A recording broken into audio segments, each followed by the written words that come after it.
साथियों नमस्कार, my name is B L Rajput. आप सभी लोगों का आपके अपने यूट्यूब चैनल BL अभिनंदन लखनऊ में स्वागत है, अभिनंदन है।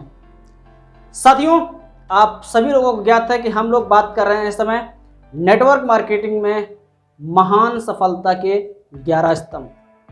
11 स्तंभों में से आप सभी लोगों ने अभी तक 8 स्तंभ कौन कौन से हैं वो अभी तक आप लोगों ने जान चुके हैं।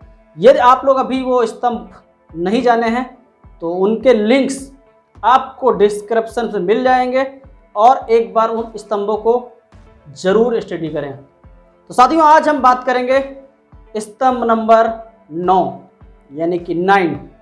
साथियों, आज का जो नवा स्तंभ है उसको जानने से पहले यदि आप चैनल पे पहली बार हैं तो चैनल को सब्सक्राइब जरूर कर लें, जिससे आने वाला वीडियो आपको सर्वप्रथम प्राप्त हो सके।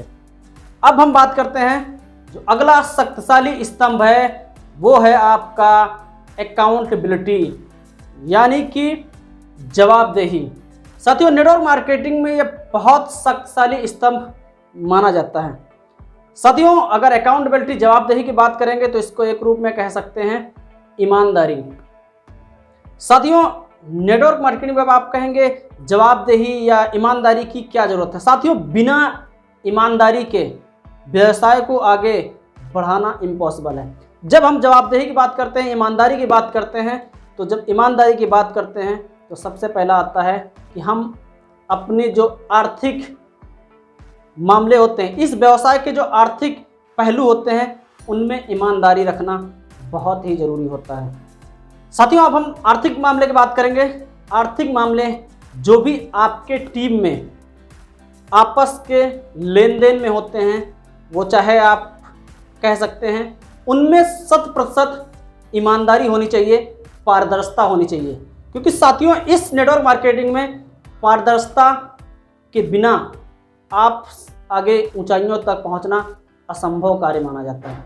साथियों, किस तरीके से इस व्यवसाय नेटवर्क मार्केटिंग में किस चीज़ को पारदर्शिता होनी चाहिए, आर्थिक मामलों में क्या पारदर्शिता होनी चाहिए।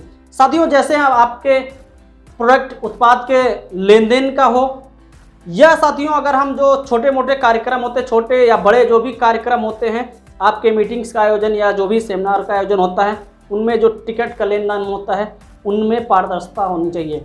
साथियों, बहुत सारे आपके टीम के लोग अपनी अपलाइन को करोड़पति समझती हैं। बहुत सारे लोग मानते हैं कि मेरी जो टीम के टिकटों का पैसा है वो हमारा अपलाइन पे कर दे। साथियों, जिस प्रकार आप काम करते हो उस तरीके से आपका अपलाइन भी उसी मेहनत के साथ कार्य करता है। साथियों, जब उसी तरीके से कार्य करता हो सकता है आपकी अपलाइन आपसे ज़्यादा हार्डवर्क कर रही हो, आपसे ज़्यादा मेहनत करती हो। क्यों ज़्यादा मेहनत करती हो? क्योंकि वो भी आपकी अपलाइन भी उसी सिचुएशन से गुजर के जा चुका है जिस सिचुएशन से आप हो। उसके पास इतना पैसा नहीं होता कि अपनी सारी टीमों को फ्री में टिकटें बांट दे, फ्री में प्रोडक्ट आदान प्रदान कर दे। साथियों, जब भी, क्योंकि आपकी हो सकता है आपके अपलाइन के 4 लेगे हों, 8 लेगे हों, उसको तो सभी लेगों को मैनेज करना होता है। जब आपकी लाइफलाइन ये समझने लगती है हमारे टिकटों का पैसा मेरी अपलाइन भर दे, वहीं इस व्यवसाय में लेन देन में उसी में विवाद हो जाता है, उसी में एक दूसरे से संपर्क टूटता है, एक दूसरे से विवाद होने लगता है। तो ऐसी चीज़ों में आप पारदर्शिता रखिए। आपने अपनी टिकटों का 10 टिकट लिया है तो 10 टिकटों का पैसा आप अपनी अपलाइन को पे कर दें। आपने जो प्रोडक्ट लिया है इस नेटवर्क मार्केटिंग में, उस प्रोडक्ट का पैसा अपने अपलाइन को दे दीजिए। साथियों, क्योंकि प्रोडक्ट घर में नहीं बनता, उसने भी परचेज किया हुआ है। जब परचेज किया हुआ है तभी आपको प्रोवाइड कर रहा है। तो उस समय आपको इन चीज़ों को ध्यान में रखना है कि लेन देन में आपको पारदर्शिता रखना है, ईमानदारी रखना है। साथियों, इस तरीके से अगर आप करेंगे तो आप लंबी दूरी तक जाओगे। दूसरी बात साथियों, अगर हम बात करेंगे इस नेटवर्क मार्केटिंग व्यवसाय में पारदर्शिता के साथ साथ ईमानदारी क्या है? अकाउंटेबिलिटी यानी जवाबदेही किसके प्रति है? जवाबदेही आपको खुद के प्रति है। यदि आपका अपलाइन ने शेड्यूल बनाया हुआ है कि आपको कल फला व्यक्ति से प्लान करना है, तो साथियों आप अपने आप को गुमराह ना करिए, बहाने ना तलाशिए, और जब बहाने तलाशते हैं उसी जगह आप अपनी सफलता को रोक रहे होते हैं। क्योंकि बहाने बहुत सारे लोग बना लेते हैं, बहाने आपको बनाने की जरूरत नहीं। अगर आपने अपलाइन ने कहा है नहीं आपको 5 प्लान करने हैं, तो आपको 5 प्लान करने के बाद जो उसकी डायरी है उस डायरी को मेंटेन करें, और जिस जिस व्यक्ति से आपने मुलाकात की है उसको डायरी में लिख के और अपनी अपलाइन को जरूर दें। जब आप ऐसा करते हैं तो आप अपनी सफलता के लिए एक कदम आगे बढ़ा रहे हैं। इससे अपलाइन आपका रिकॉर्ड मेंटेन करता है, और मेंटेन करने के बाद उस काउंसलिंग करता है। काउंसलिंग करने के बाद जहाँ पे कमी होती है उस कमी को सुधारने का प्रयास किया जाता है। जब आप जवाबदेही बनोगे अपने अपलाइन के प्रति, अपनी टीम के प्रति, तभी आप सक्सेस हो सकते हो। साथियों, ये छोटी छोटी बातें जैसे प्लान दिखाना है, प्रोडक्ट, एक डायरी का मेंटेन होना चाहिए। जैसे आपको कल किस व्यक्ति को, किस एसोसिएट्स को, किस लाइफलाइन को आपको प्रोडक्ट देना है उसकी डिटेल होना चाहिए। किसको कितने समय क्या प्रोडक्ट देना है वो आपकी डिटेल होनी चाहिए। किस कस्टमर को कितने समय जो प्रोडक्ट देना है उसकी भी आपको डायरी मेंटेन होनी चाहिए, और डायरी ये खुद से बनानी होगी। उसको जब मेंटेनेंस, उसको रिमाइंडर कराना आपका कार्य है। जब ये कर लोगे तो साथियों इस व्यवसाय में सक्सेस आपके पास झक मार के आएगी।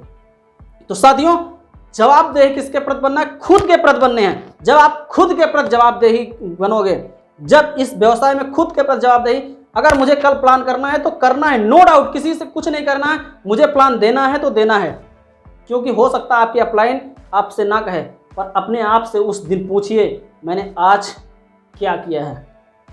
जब आप अपने आप से पूछोगे ना तो आपके अंदर वो शर्मिंदगी आएगी, काश मैंने ये कार्य कर लिया होता है।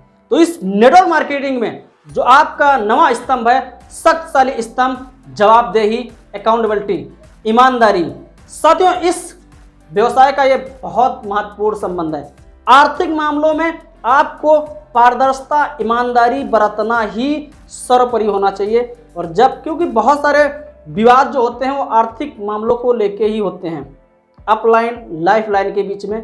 तो जो अपना निजी मामला है, टीम से आपको आर्थिक मामलों में लेन देन रखना ही नहीं चाहिए, जो मेरा अपना अभी तक अनुभव रहा है। साथियों, फिर भी कहीं ना कहीं एक दूसरे का जो आपसी लगाव हो जाता है अपलाइन और लाइफलाइन के बीच में, तो लेन देन होता है। उन लेन देनों को भी आप पारदर्शिता लाइए, अकाउंटेबिलिटी लाइए, जवाबदेही करिए कि सर मैंने आपसे ये प्रोडक्ट लिया था और इतने आपको पैसा मैं वापस करूंगा और उसको करना है।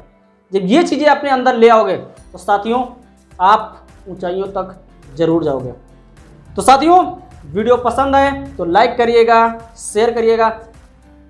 एक बात कहना चाहेंगे, यदि आपको वीडियो पसंद आए तो कमेंट बॉक्स में हमें जरूर बताइए कि वीडियो आपको कैसा लगा।